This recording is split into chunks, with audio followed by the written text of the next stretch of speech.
Hola, buenas tardes. ¿Cómo están? Nos vamos a encontrar otra vez en este momento para poder hacer nuestro estudio de todos los jueves. Este estudio que tanta bendición está trayendo a nuestros corazones. Me imagino que usted ya está preparado, tiene su material a mano. Tome asiento, tenga su Biblia también a mano. Quédese tranquilo en un lugar de su casa para poder juntos comenzar a estudiar. Saben, la semana pasada habíamos llegado hasta una partecita del punto número 12, ¿se acuerdan? Ese punto que decía formas de declarar la palabra. Lo estuvimos estudiando con la pastora Lisi. Entonces, hoy vamos a hacer un pequeño repaso de ese punto y vamos a ver los demás puntos que faltan para terminar este tema, ¿sí? Ahora estoy mirando aquí en el libro cómo se llamaba esta parte, que era la parte número 5, y era hablar la palabra. ¿Recuerdan? Muy bien. El título de este principio entonces era formas de declarar la palabra. Habíamos visto ya algunos. Primero, habíamos visto que había que hablar lo que queremos, no lo que vemos. ¿Se acuerdan? Era no cuando uno necesita algo, cuando uno quiere lograr algo, conseguir algo, cuando uno está pidiendo algo, no tenía que hacerlo diciendo lo que tenemos, con el lloriqueo. Ay, Señor, por favor, tenés que sanarme. Señor, por favor, tenés que suplirme. Ese lloriqueo, acuérdense que no teníamos que usar. Teníamos que declarar la palabra, declarar lo que nosotros queríamos lograr, el resultado. Entonces, las primeras palabras, decía aquí el apunte, las primeras palabras son las que determinan si abrimos camino de vida o camino de muerte.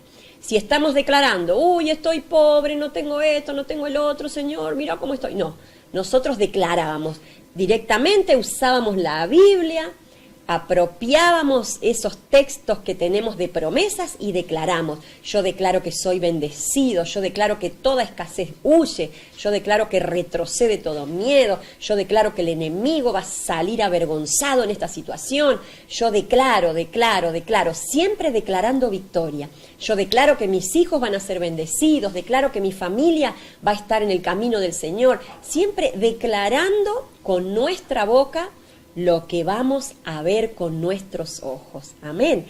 Con la fe nosotros declaramos. El segundo punto decía usar pocas palabras. No hacer grandes oraciones. A veces nosotros nos sentimos empequeñecidos y decimos, ¡ay, no! Yo no sé orar como ora tal hermano, como ora tal otro, o como ora tal pastor, o como... No importa la cantidad de palabras que usted y que yo usemos. Lo importante es que las pocas palabras que salgan de nuestra boca sean palabras claras y decididas. Y allí nos daba el ejemplo de cuando Jesús habló allí a la higuera y decía, bueno, sécate. Y cuando tuvo que hacer calmar la tormenta, dijo, calla, enmudece. Pocas palabras, pero con autoridad del cielo. Amén. La tercera parte decía ordenar en voz alta, ordenar en voz alta. Debemos decirlo y eso que decimos debe escucharse. Nuestras palabras son el vehículo donde viajan las palabras poderosas de Dios. ¿Y por qué tenemos que hacerlo en voz alta? Porque nosotros sabemos que Dios es omnisciente, omnipresente y omnipotente, pero nuestro enemigo no lo es. Cuando nosotros queremos ordenar que huya la enfermedad, ordenar que huya el miedo, ordenar que huya la escasez, tenemos que hacerlo en voz alta y no con nuestra mente, porque el enemigo no es omnisciente, el enemigo no puede leer nuestra mente. Yo puedo pensar y Dios lee mis pensamientos, Dios lee las intenciones de mi corazón, pero mi enemigo no tiene esa autoridad. El enemigo no puede leer tus pensamientos, no puede leer lo que tu corazón está meditando. Solo Dios tiene ese poder. Entonces, cuando nosotros declaramos algo con autoridad, tenemos que hacerlo en voz alta. Amén. El siguiente punto decía, el ambiente debe sujetarse a la palabra de Dios. el ambiente debe sujetarse a la palabra de Dios. Y nos daba el ejemplo de Adán. ¿Se acuerdan cuando estudiamos en los primeros encuentros que todavía hacíamos en la iglesia? Y hablábamos de que Adán, cuando fue puesto allí en el huerto del Edén, él fue el que tuvo autoridad para poner todas las cosas en orden, para poder nombrar los animales, nombrar las plantas. Él fue el que Dios le delegó esa posibilidad y esa autoridad. Lo podemos leer aquí en Génesis, capítulo 2, le doy tiempo que usted lo busque. Génesis capítulo 2, versículo 19. Dice: Jehová Dios formó pues de la tierra toda bestia del campo y todas aves de los cielos, y las trajo a Adán para que él las viese, cómo las había de llamar, y todo lo que Adán llamó a los animales vivientes, ese es su nombre. Dios le había dado a Adán esa autoridad de que él nombrara todas las cosas y le pusiera nombre.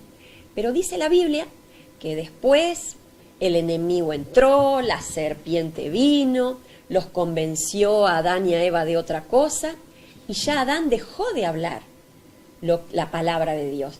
Y Adán empezó a declarar miedo, empezó a esconderse. Entonces, a partir de ahí, la tierra comenzó a dar espinos y cardos, dice la Biblia. Y eso pasa con nosotros. Cuando dejamos de declarar lo que Dios dice, cuando dejamos de declarar lo que la palabra de Dios dice y empezamos a declarar lo que dice el miedo, lo que dicen las noticias, lo que dicen tal vez la experiencia de otras personas que no tienen a Dios. Empezamos a declarar eso y se nos empieza a endurecer la tierra, empieza a dar cardos y espinos. ¿Por qué? Porque dejamos de declarar lo que Dios decía y comenzamos a declarar lo que cualquier otra fuente dice. Y la Biblia dice que siempre tenemos que declarar la palabra positiva del Dios viviente. Así que tenemos que tener muy en cuenta eso. Me había salteado el puntito anterior que decía: las palabras de Dios se mueven con la voz de Dios. Vamos a leer allí el puntito que decía: las palabras de Dios se mueven con la voz de Dios. Allí nos sugería leer Juan 15:7, si usted lo quiere buscar. Juan 15:7 decía: si permanecéis en mí y mis palabras permanecen en vosotros, pedid todo lo que queráis y os será hecho. Él es quien nos dice qué palabras declarar. La Biblia nos dice qué palabras declarar, y esas declaraciones que yo hago conforme a la Biblia tienen resultado. Mire, yo le cuento una anécdota. Había una vez una hermana en una congregación que vino y le dijo al pastor: pastor, vio que yo quiero que los líderes se muevan más y hagan cosas, porque acá tenemos que ayudar entre todos, porque la Biblia dice: ayúdate que te ayudaré. Y el pastor le dijo: pero hermana, ¿a dónde está eso escrito? Eso no está en la Biblia. Y la mujer se quedó pensando y dijo: ay, ¿no está en la Biblia? Habría que ponerlo, pastor, habría que ponerlo. No es lo que a usted o a mí nos parezca que tenemos que declarar, es lo que dice la Biblia. Solo declaremos lo que dice la Biblia. Por más que nos parezca a nosotros que es una buena frase lo que queremos decir, mejor no la nombremos. Nombremos solamente y declaremos lo que la Biblia nos enseña a declarar. Amén. Y vamos al punto siguiente, que dice así: lo recibo y lo declaro. Este ya es el último punto de este principio número 12. Lo recibo y lo declaro. Dice: debemos recibir la palabra para que ésta trabaje dentro de nosotros, pero luego debemos hablarla para que la palabra trabaje afuera. Si la recibimos y no la declaramos, o si la declaramos sin haberla recibido, no se habrá de cumplir el ciclo de entrada y de salida de la palabra.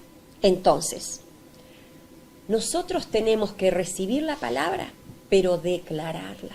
Primero recibirla. ¿Se acuerda cuando hablamos hace 2 clases atrás del doble filo de la espada, que primero hacía una obra en mí y luego yo la declaraba sobre otro y hacía una obra doble con ese doble filo, primero lo que trabajó en mí y luego lo que trabaja en el otro.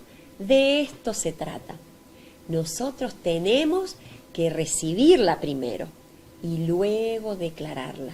¿Qué quiere decir esto? Que la palabra no tiene que estar solamente a nivel de nuestro conocimiento. A veces conocemos muchas cosas de la Biblia, conocemos mucho de la palabra, pero todavía no la hemos recibido en nuestro corazón, no hemos dejado que haga una obra allí. Esa palabra no hizo cambios aquí adentro. Entonces, cuando yo la quiero declarar, no tiene autoridad esa palabra, porque yo solamente la tengo a nivel del conocimiento, pero no a nivel de la experiencia. Yo tengo que experimentar la palabra, tengo que dejar que esa palabra trabaje en mi alma, en mi corazón, en mi vida diaria, en mis actitudes, en mis declaraciones, en mis maneras de pensar, en todas las cosas. Esa palabra tiene que trabajar. Y entonces cuando yo la declaro, sale con autoridad. Yo quiero que miremos un versículo juntos que está en 2 de Timoteos 3:16. Usted búsquelo en esa versión y yo lo tengo aquí en una versión del lenguaje actual. Se lo quiero leer. 2 de Timoteo 3:16. El lenguaje actual dice así: todo lo que está escrito en la Biblia es el mensaje de Dios y es útil para enseñar a la gente, para ayudarla y corregirla y para mostrarle cómo debe vivir. Se lo leo de nuevo. Todo lo que está escrito en la Biblia es el mensaje de Dios y es útil para enseñar a la gente, para ayudarla y corregirla y para mostrarle cómo debe vivir. Mire usted, esta palabra es útil para enseñarnos, para corregirnos, para mostrarnos cómo debemos vivir. Quiere decir que la palabra no es solamente ese libro de frases que yo aprendo, frases buenas, frases positivas, frases que suenan lindo. No, dice la Biblia, no es un libro de frases. Es útil, un libro útil, una palabra útil que me sirve para mostrarle a la gente cómo debe vivir. Esa es la Biblia. La intención de Dios no es que la Biblia quede acá nomás, sino que la Biblia baje a nuestra vida y la podamos hacer una experiencia práctica, algo que nos enseña a vivir. Es difícil aprender todo de golpe. Usted y yo no nos tenemos que asustar y decir, uy, pero hay tantas cosas en la Biblia y yo me agobio porque no alcanzo a hacer todo lo que la palabra dice. De a poco. Es un proceso, de a poquito. Día a día Dios me va haciendo entender distintos versículos de la Biblia y yo día a día de a poquito los voy poniendo en práctica. Es imposible poner en práctica todo junto. Nos haríamos una mezcla, nos sentiríamos culpables, agobiados por no poder lograrlo. Tranquilo, un día a la vez el Espíritu Santo nos está hablando y nos está haciendo luz sobre este tema, sobre otro tema, sobre un versículo, sobre otro versículo, un día a la vez. Lo importante es que usted deje que el Espíritu Santo trabaje en su vida punto por punto. No quiera hacer todo con sus fuerzas, no quiera hacer todo solo con sus conocimientos. Espere en el Señor que su Espíritu Santo lo va a ir guiando para que día a día usted y yo podamos poner en práctica cada cosa que el Espíritu Santo quiere que pongamos en práctica en ese día. Así que esto es un proceso. Si tiene alguien cerca, dígale, no te apures, esto es un proceso. Amén. Y así entonces hemos visto el punto el principio número 12 de manera completa. Y recuerde, no es algo que yo lo voy a hacer solo con el conocimiento, es algo que tiene que transformarse en una experiencia para mí. Y yo voy a saber declarar la palabra de manera poderosa y efectiva. Amén. Vamos ahora con el principio número 13, que decía allí: si no suelto la palabra, esta queda estancada. ¿Saben qué significa que la palabra quede estancada? Miren, para ver este principio vamos a buscar un episodio que está en San Juan capítulo 5. Búsquelo juntamente conmigo. Vamos a ir a buscarlo. San Juan capítulo 5.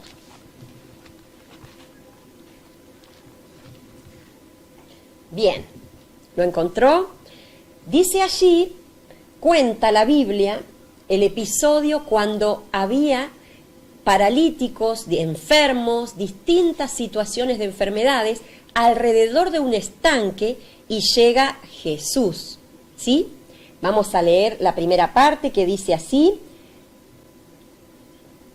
hay en Jerusalén, cerca de la puerta de las ovejas, un estanque llamado en hebreo Betesda, el cual tiene 5 pórticos. En estos yacía una multitud de enfermos, ciegos, cojos, paralíticos, que esperaban el movimiento del agua, porque un ángel descendía de tiempo en tiempo al estanque y agitaba el agua, y el que primero descendía al estanque, después del movimiento del agua, quedaba sano de cualquier enfermedad que tuviese. Y había allí un hombre que tenía una enfermedad desde hacía 38 años. Y cuando Jesús lo vio acostado y supo que llevaba ya mucho tiempo, le dijo: ¿quieres ser sano? Este episodio seguramente es muy conocido por usted. Aquí el punto 13 que estamos estudiando dice: si no suelto la palabra, este agua queda estancada.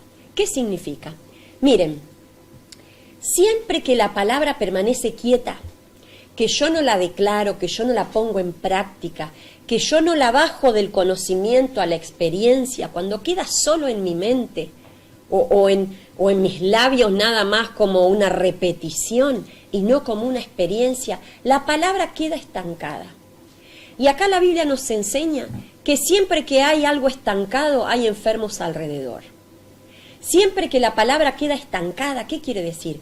Que no se usa, que no se practica, que no se aprende con el corazón y con la experiencia de cada día, hay muchos enfermos. Muchos de nosotros a veces tenemos esa palabra estancada en nuestro corazón y no la pusimos en práctica. Y nos enfermamos. Nos enfermamos, empezamos a mirar a un lado, al otro, el que no me saludó, el que no me habló, el que no se preocupó por mí, el que me ofendió, siempre con esas heridas, siempre con esas cosas viejas. ¿Por qué? Por tener la palabra estancada, por seguir esperando que pase el tiempo y la persona me venga a hablar, me venga a pedir perdón, me venga a saludar, me venga a dar la atención que yo quiero. Y en ese tiempo la palabra queda estancada. En lugar de yo sentarme con la palabra de Dios y buscar sanidad, y buscar renovación, y buscar lo nuevo del Espíritu de Dios para mi vida, yo permanezco tirado al lado del estanque. Y acá el material nos cuenta y dice que el que está tirado así al lado del estanque es como el que está esperando el congreso que viene, la conferencia que viene, que venga el pastor fulano y le ponga la mano y le ore. Está esperando que el milagro sea algo externo. Está esperando que baje un ángel del cielo y lo toque para ser sano.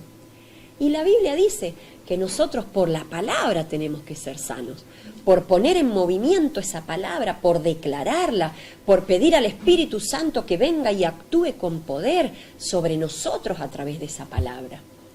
No tenemos que depender del congreso que viene, de la conferencia que viene, del pastor que va a venir y no, yo ahora estoy enfermo hasta que el pastor no me toque la cabeza y no me ore, yo voy a seguir enfermo.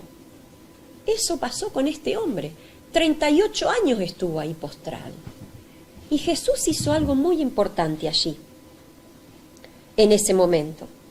Cuando lo vio, Jesús lo vio enfermo. Y dice la Biblia, Jesús supo todo el tiempo, supo que había estado esos 38 años enfermo. Y no vino y lo sanó inmediatamente. ¿Qué hizo Jesús? Le preguntó. ¿Qué le preguntó? ¿Quieres ser sano? Miren ustedes que Jesús ya de lejos nomás podría haberlo sanado con el poder de su palabra. Sin embargo, Jesús le preguntó primero. ¿Por qué Jesús le preguntó? Porque le llamó la atención que una persona haya estado 38 años en esa situación de víctima. Y a veces nosotros estamos tan cómodos en nuestra situación de víctima, estamos acariciando nuestro dolor y entonces nos ponemos así con nuestra mirada y bueno, es así, yo tengo que sufrir, porque claro, así me criaron mis padres y no me dieron atención, y después me pasó esto, y después fulano me abandonó, y después el otro me dejó, y el otro no me saludó, y seguimos en nuestra situación de víctima, como acostados al costado del estanque, 38 años. Y Jesús primero preguntó, ¿es verdad que querés ser sano? Como diciendo, ¿qué preferís? ¿Seguir siendo víctima? ¿Seguir estando enfermo? ¿O querés que yo te sane? Y Jesús nos hace a nosotros esta pregunta también. A mí me la hace.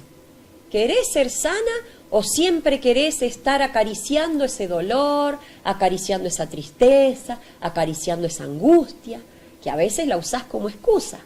Y me tienen que entender, ustedes me tienen que aceptar así como soy, porque yo sufrí mucho en la vida. Entonces, yo soy una víctima de la vida. Y si caminamos siempre siendo víctimas, quiere decir que esta palabra está estancada.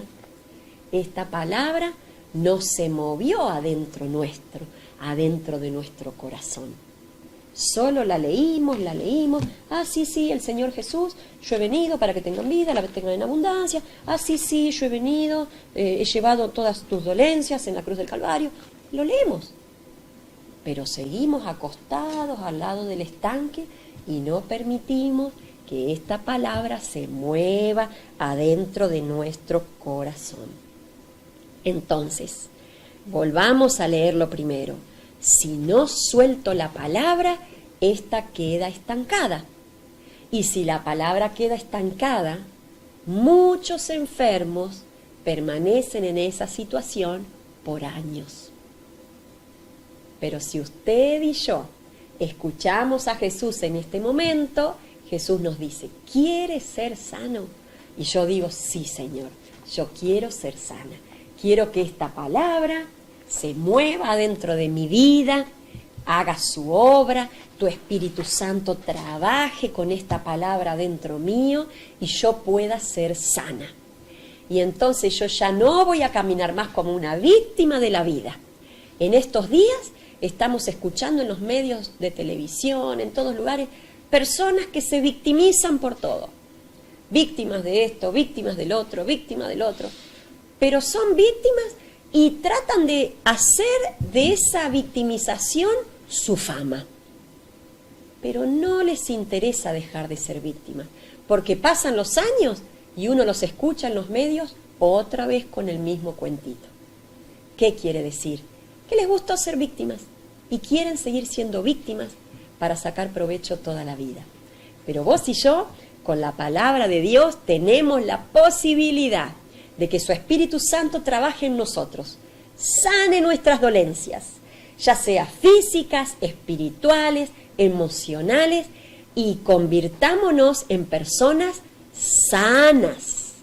No ya más esos que están tirados esperando que venga un ángel y mueva las aguas de tanto en tanto, de congreso en congreso, de convención en convención, de oración especial en oración especial. No. La palabra de Dios me sana porque su Espíritu Santo trabaja dentro mío.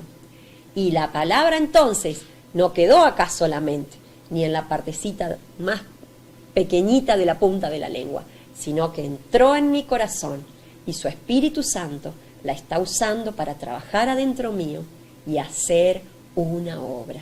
Recordemos entonces, si yo no suelto la palabra, esta va a quedar estancada. Amén. Yo la voy a soltar, la voy a declarar y voy a pedir que su Espíritu Santo la trabaje aquí dentro mío. Amén. Para traerme sanidad que yo necesito.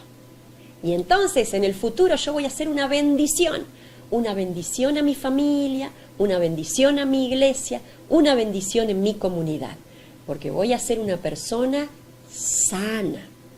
¿Cuántas veces tenemos conflictos en las iglesias, en las familias?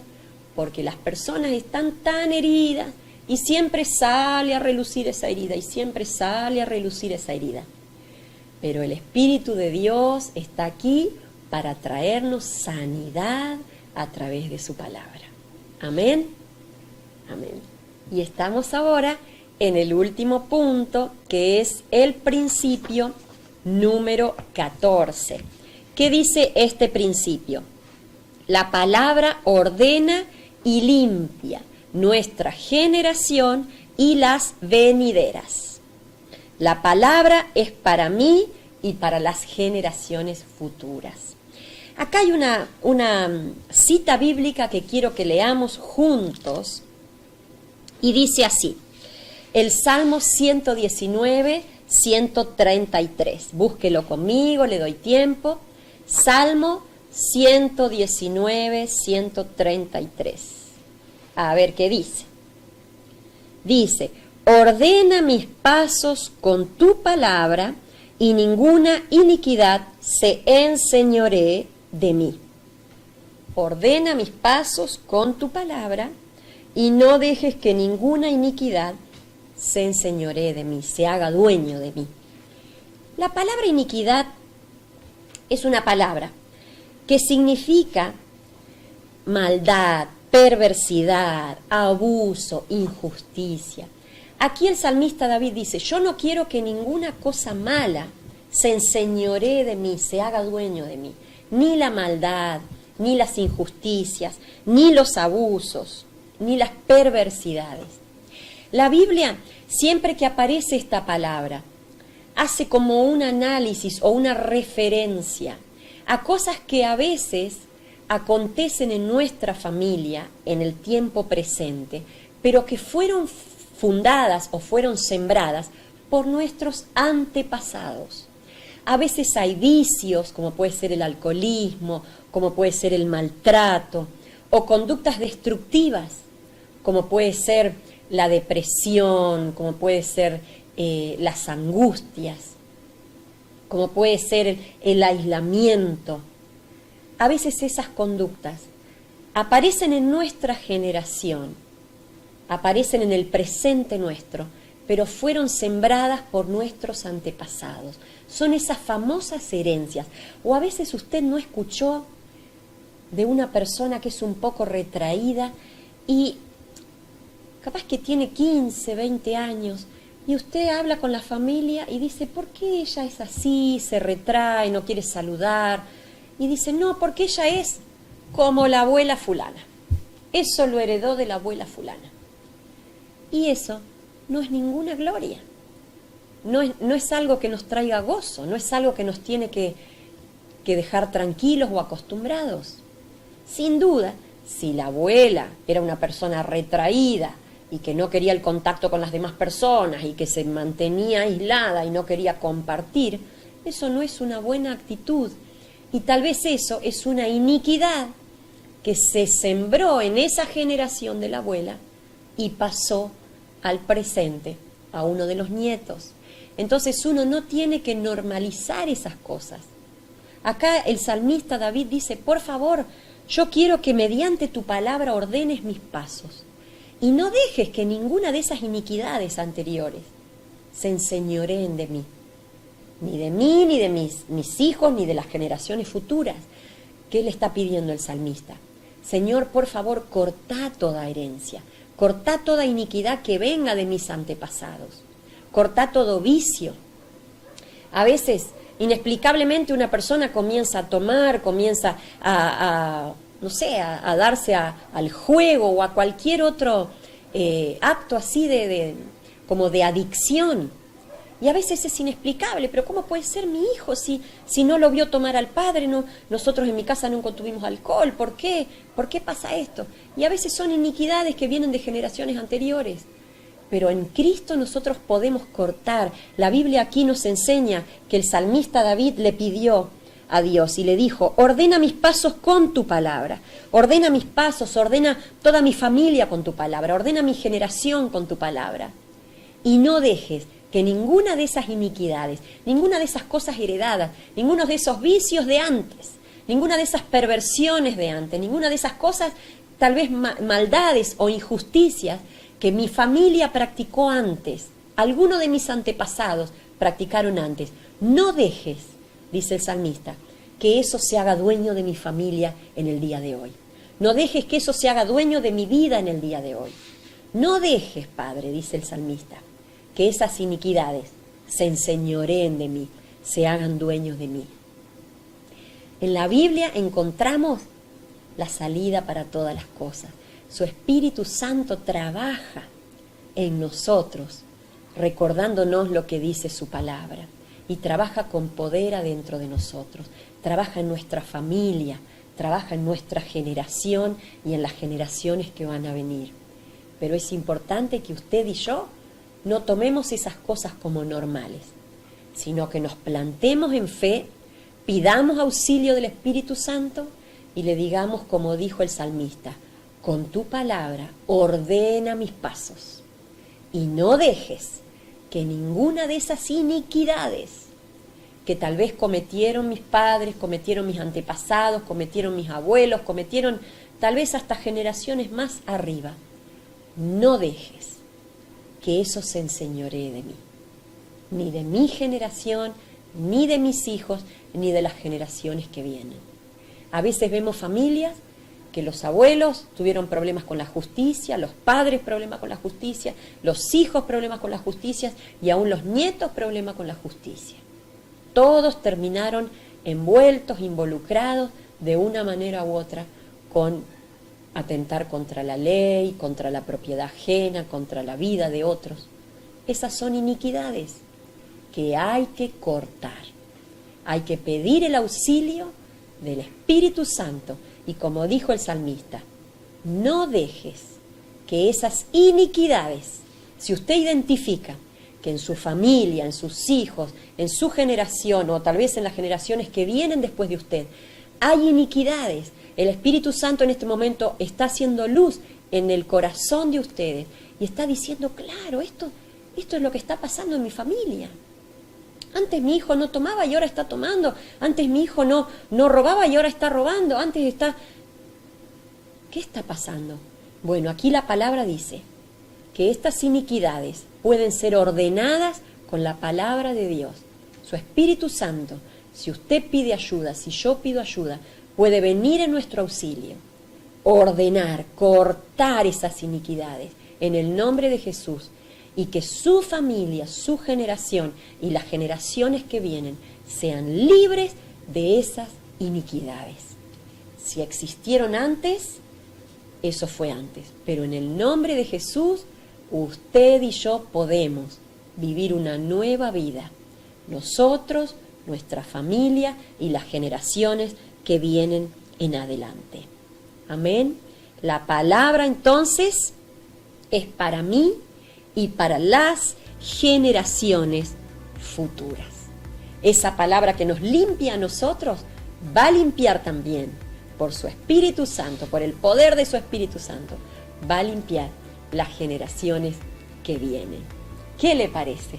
Miren ustedes, con una oración sencilla y simple que nosotros podemos hacer, pidiendo la ayuda, pidiendo el auxilio, podemos lograr bendecir no solo nuestra generación, sino las generaciones que vienen. ¿Qué le parece si oramos ahora para terminar el estudio de esta tarde y clamamos al Señor pidiendo que Él nos recuerde? Vamos a ir proclamando los principios que hemos estudiado y vamos a clamar que el Espíritu Santo del Señor pueda traer sobre nosotros la experiencia de vivir esta palabra. Amén. Señor, te damos gracias en esta tarde por este estudio que hemos podido tener junto con mis hermanos. Gracias, Señor, porque siempre contamos aquí con el auxilio del Espíritu Santo, que nos trae luz a nuestro entendimiento y hace que cada palabra que está escrita cobre vida, se haga realidad en nosotros. Y queremos pedirte en esta tarde que toda esta palabra baje de nuestro conocimiento a la experiencia. Queremos experimentarla, queremos ponerla por obra. Queremos, como dijimos en el punto número 1, ir haciendo cada día una realidad la palabra escrita, sacándola de estas hojas y haciéndola realidad en nuestra alma, en nuestro corazón, en nuestra vida diaria, en nuestro cotidiano, manejarnos en esta tierra en la que estamos viviendo. Señor, declaramos que nosotros, por tu palabra, vamos a ordenar, Señor, nuestros pasos y toda iniquidad va a ser cortada y nuestra generación va a ser sana. Ya no va a tener ese señorío de las iniquidades que vinieron sobre cada una de nuestras generaciones, sino que se va a cortar y vamos a tener bendición, porque esas iniquidades en el nombre de Jesús son rotas y son cortadas en este mismo momento.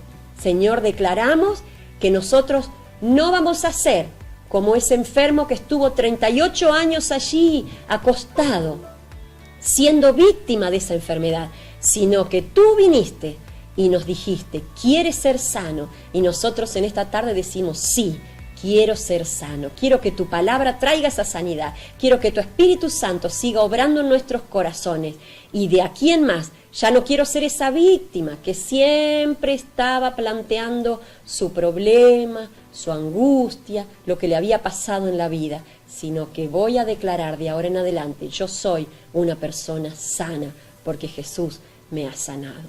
Señor, gracias porque tu Espíritu Santo está aquí al lado nuestro para ayudarnos en nuestras debilidades y enseñarnos lo que tu palabra quiere que pongamos por obra. Gracias te damos por esta tarde, bendecimos a nuestros hermanos y bendecimos también a todo aquel que está mirando por primera vez esto, que pueda ponerse en contacto con nosotros y conocerte a ti como su Salvador. En el nombre de Jesús, amén y amén. Amén. Bueno, hemos llegado al final de este estudio. Qué bendición poder aprender de su palabra. Tantas cosas hermosas. Mire, ha sido mucha la información. Así que yo le animo que no quede acá solamente, sino que baje aquí a la experiencia, mire cada uno de estos puntitos cada día y vamos a ponerlos por obra. Nos saludamos y dentro de un ratito, no se olvide, vuélvase a conectar porque va a comenzar la reunión de los jueves. Que Dios lo bendiga. Queremos recordarle que tenemos todas nuestras redes sociales disponibles para que usted se comunique con nosotros. Por favor, hágalo. No deje de escribirnos. Sabe que nos interesa saber su situación, nos interesa que nos cuente sus pedidos de oración o simplemente nos salude, porque estamos extrañando mucho el contacto que teníamos persona a persona con usted. Escriba en nuestras redes sociales. Nos interesa estar en contacto con usted. También le recordamos que si usted llama a este número de teléfono, puede pedir un turno para concertar una entrevista con los pastores. Las iglesias ya están habilitadas para que usted llame al número de la iglesia, pida un turno y pueda ir a tener una entrevista personal. Si usted necesita una oración personal, no dude, un consejo, una palabra de aliento. Si usted siente que en este tiempo de no encontrarnos está como desfalleciendo, está melancólico, no dude en pedir un turno y puede ir a la iglesia personalmente a hablar y a recibir una oración de fortaleza con nuestros pastores. Hágalo, por favor. También queremos pedirle que si usted está mirando nuestras reuniones, recuerde los días martes, jueves y domingos, lo haga en el horario de la reunión, porque es importante que nosotros sigamos manteniendo nuestra comunión. Si lo vemos en el horario de la reunión, hay un chat en directo en el que usted puede participar, escribir, poner su opinión, mandar sus saludos, darnos ánimo unos a otros. Y ese chat solo está habilitado en el momento en que la reunión está en curso. Entonces, por favor, no mire nuestras reuniones en otro horario, otro día o cuando usted tiene tiempo. Siga guardando ese lugarcito de horario que le pertenece al Señor. Los martes a las 19:30, los jueves a las 19:30 y los domingos también a las 19:30. Recuerde usted, a esa hora, si todos miramos la reunión en el mismo horario, podemos escribir en el chat, comunicarnos, animarnos, saludarnos, mandarnos mensajes de fe que sin lugar a dudas van a ser de mucha bendición. Así que recuerde, no lo mire en cualquier horario, mírelo en el horario de la reunión. Así todos podemos estar juntos. También quiero contarles que estamos preparando algo muy especial para el día 20 de junio, que va a ser el Día de la Bandera. Esté atento, porque estamos preparando una sorpresa especial para todos los que nos siguen en las redes. ¿De acuerdo? Que el Señor lo bendiga.